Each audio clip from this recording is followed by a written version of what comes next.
کہ معجزہ نبی کے اختیار میں نہیں ہوتا، اس میں ہاتھ نبی کا ہوتا ہے، اختیار اور مرضی۔ میں نے پتہ نہیں یہاں کتنے جمعے اس عنوان پہ خرچ کیے تھے، لگائے تھے، اور آپ کو یہ حقیقت سمجھانے کی کوشش کی تھی کہ جتنے لوگ شرک کے رستے پہ چلے اور جتنے لوگ شرک کی دلدل میں پھنسے، انہیں دھوکہ لگا نبیوں کے معجزوں سے اور ولیوں کی کرامتوں سے۔ انہوں نے وہ معجزے دیکھے، کرامتیں سنی، انہوں نے سمجھا کہ ان کو بڑے اختیار حاصل، یہ بھی کر سکتے ہیں، یہ بھی کر سکتے ہیں، یہ بھی کر سکتے ہیں۔ ایک پیالہ دودھ کا سینکڑوں بندے پی گئے، 7 آدمیوں کا کھانا سینکڑوں بندے کھا گئے۔ نے کہا دیکھا ہے، رزق کا بڑھانا دینا یہ نبی کے اختیار میں ہوتا ہے۔ جتنے لوگ شرک کے رستے پہ چلے، دھوکہ لگا، فریب میں مبتلا ہوئے بیچارے، کس سے دھوکہ لگا؟ نبیوں کے معجزوں سے۔ عیسائیوں کو کہاں سے دھوکہ لگا؟ یہ عیسائیوں نے جو حضرت عیسیٰ کو الہ مان لیا اور انہیں معبود مان لیا، انہیں دھوکہ کہاں سے لگا؟ حضرت عیسیٰ کے معجزوں سے۔ سورۃ آل عمران کی ابتدائی 80 آیتیں آپ پڑھیں، اس میں یہی گفتگو ہے، یہی بحث ہے۔ میرے آقا کا مناظرہ ہوا تھا عیسائیوں کے علماء سے۔ مناظرے کا عنوان تھا کہ عیسیٰ الہ ہیں، اور میرے آقا کا دعویٰ تھا کہ نہیں، لا الہ۔ اس پر سارے دلائل سورۃ آل عمران کی ابتدائی 80 آیتوں میں ذکر کیے، جس میں ایک دلیل ان کی یہ تھی کہ ان کا باپ کوئی نہیں، اس لیے وہ ابن اللہ ہیں۔ اگر وہ ابن اللہ نہیں ہے تو تم ان کے باپ کا نام بتاؤ۔ اب یہ ان کی دلیل تو بڑی مضبوط تھی، وہ تو ہم بھی مانتے ہیں کہ ان کا باپ نہیں ہے۔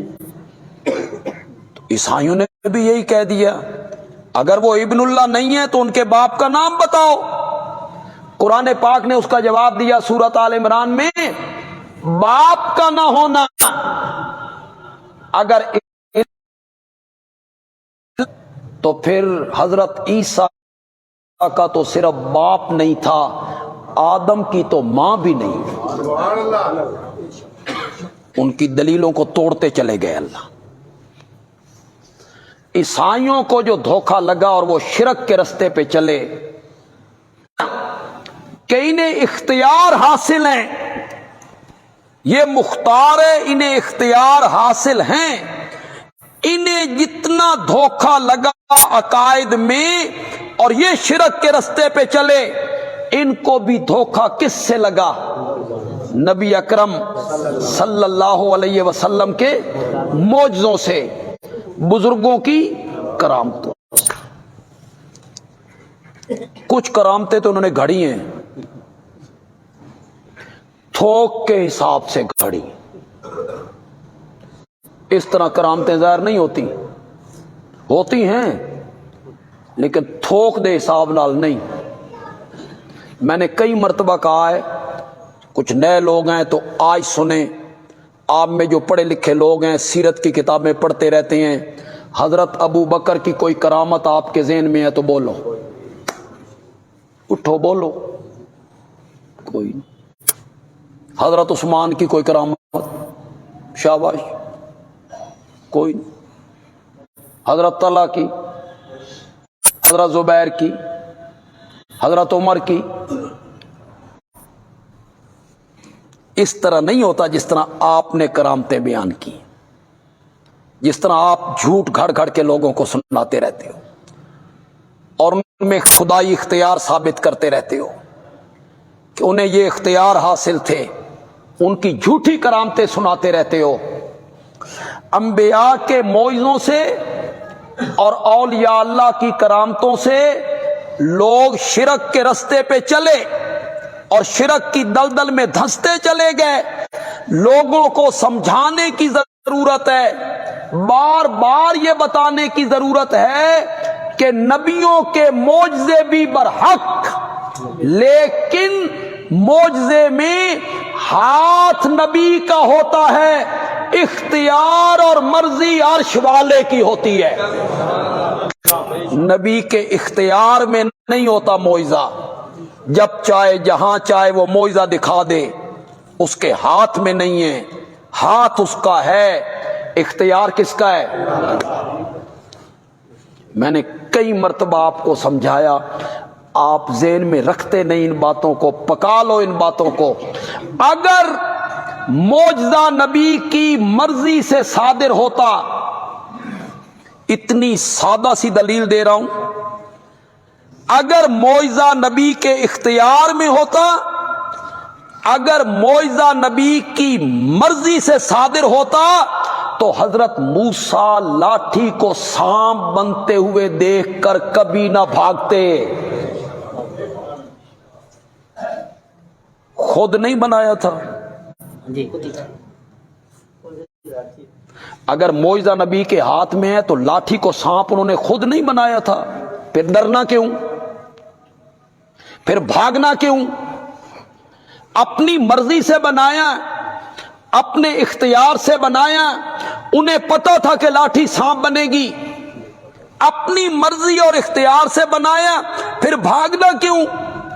پڑھیے قرآن، قرآن کہتا ہے وَلَمْ يُعَقِّبْ، میرا موسیٰ پیچھے مڑ کے بھی نہیں دیکھتا تھا۔ سانپ پیچھے پیچھے، حضرت موسیٰ آگے آگے، یہ پیچھے مڑ کے نہیں دیکھتے۔ اوپر سے آواز آئی اقبل، سامنے آئیے، وَلَا تَخَفْ، وَلَا تَخَفْ تو مانت کرو یار، ڈرنا کیوں؟ آپ بنایا، ڈرنا کیوں؟ خود بنایا تھا معجزہ، خوف کیوں؟ لا تخف، ڈریے نہیں، اس کو پکڑیے، سنعیدھا۔ قرآن نے کیا انداز رکھا ہے، اس کی گہرائی میں تو اترو یار، تدبر کرو، تفکر کرو۔ سنعیدھا، سنعیدھا سیرتھا الاولی، میرے پیغمبر پکڑنا تیرا کام ہے، پہلی حالت میں لوٹانا ہمارا کام ہے۔ سنعیدھا، سنعیدھا کا کیا میں نے، ہم لوٹائیں گے۔ سنعیدھا سیرتھا الاولی، پھر معجزہ کس کے اختیار میں ہوا؟ قرآن کی اتنی واضح آیتیں ہیں، اس کے باوجود لوگوں کو پڑھاتے رہتے ہو، معجزے سناتے ہو اور عقائد خراب کرتے رہتے ہو۔ معجزے سنا کر لوگوں کو شرک کے رستے پہ ڈالتے ہو، معجزے کی حقیقت نہیں بتلاؤ گے لوگوں کے کہ معجزے کی حقیقت کیا ہوتی ہے۔ خدا گواہ ہے،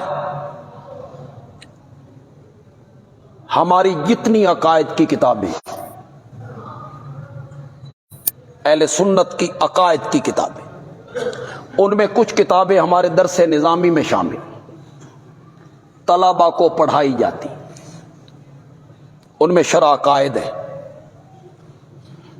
پہلے خیالی بھی پڑھائی جاتی تھی، اب نہیں پڑھائی جاتی، اس میں شرح مواقف ہے، لیکن مکتبوں میں موجود ہیں، کتب خانوں میں موجود ہیں۔ پڑھائی نہیں جاتی تو کتب خانوں میں موجود ہیں، ہمارے کتب خانوں میں موجود ہیں، بریلویوں کے کتب خانوں میں موجود ہیں، سب کتب خانوں میں موجود ہیں۔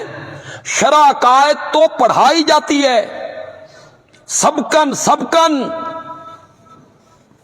وہ عقائد کی کتابیں کیا ہوتی ہیں؟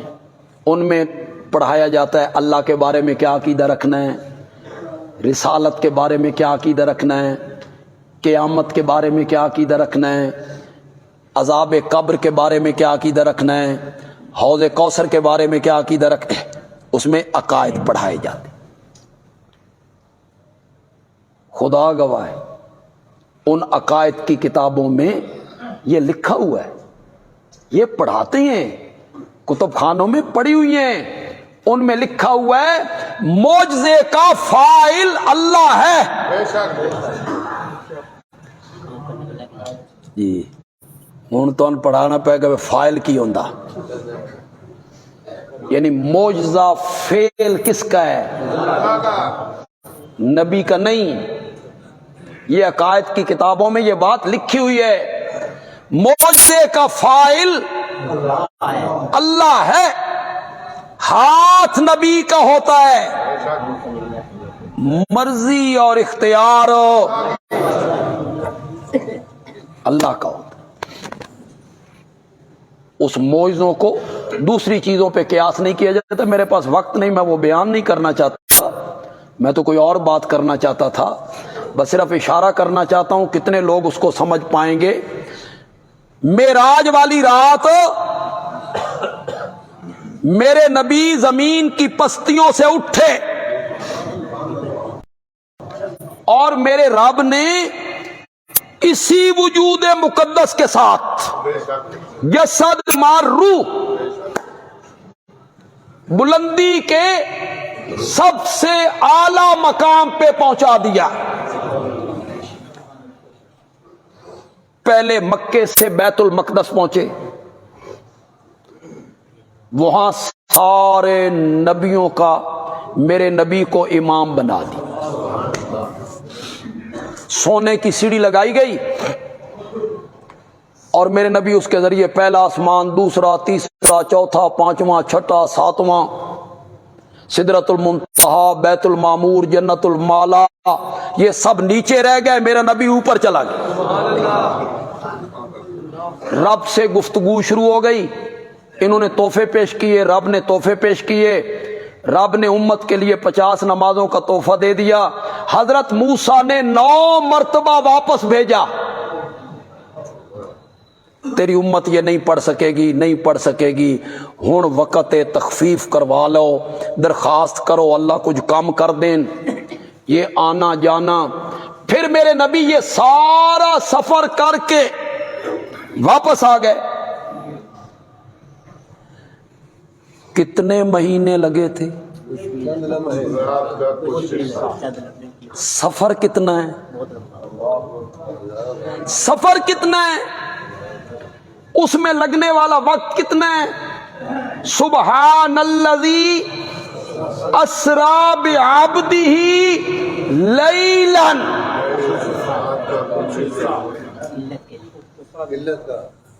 اسرا کہتے ہی رات کے چلنے کو، دن کے سفر پہ اسرا کا لفظ استعمال قرآن نے نہیں کیا، رات کا سفر اس پہ اسرا کا لفظ آیا. اللہ نے کہہ لیا سبحان الذی اسرا، ایک گل تے سمجھ آ گئی بھئی یہ دن دا سفر نہیں سی، رات دا سفر سی. مولا آگے لیلن کیوں کہا؟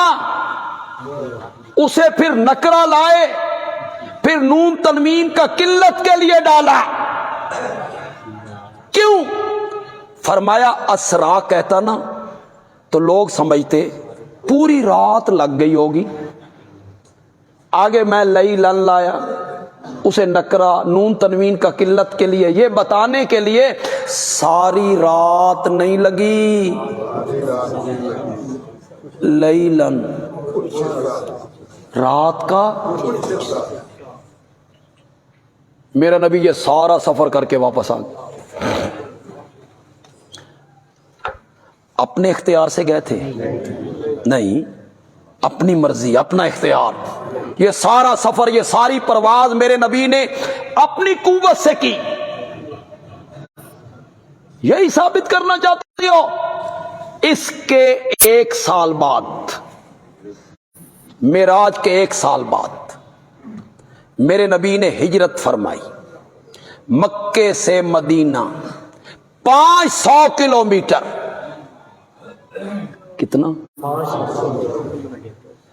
15 دن لگ گئے. کتنے؟ اور وہاں ثانوی سمجھاؤ میاں، کوئی مسئلہ حل کرو، ساڈی پریشانی دور کرو. ادھر گئے تو لیلن، ادھر گئے تو 500 کلومیٹر اور 15 دن. مسئلہ حل کرو نا. نہیں تم سے حل ہوتا تو ہم سے حل کرواؤ. جب ادھر گئے تھے تو میرے نبی کا معجزہ تھا، اور معجزے میں مرضی اور اختیار نبی کا نہیں ہوتا، اللہ کا ہوتا ہے. جب وہ لے گیا تو لیلن، جب اپنے قدموں پہ چل کے گئے تو پھر 500 کلومیٹر کا سفر 15 دنوں میں. اگر وہ اپنے اختیار سے گئے تھے تو ادھر بھی اپنے اختیار سے چلا جانا چاہیے تھا. نہ غار میں چھپنا پڑتا، نہ مشرکین کا تعاقب ہو، نہ خوف ہو، نہ ڈر، نہ رستے میں بھوک ہو، نہ پیاس ہو. تو یہی بات تو ہم سمجھانے میں لگے ہوئے کہ معجزہ برحق ہے، لیکن معجزے میں ہاتھ نبی کا ہوتا ہے، اختیار اور مرضی کس کی ہے؟ تو ان سمجھ آئی کہ کون نہیں ہے؟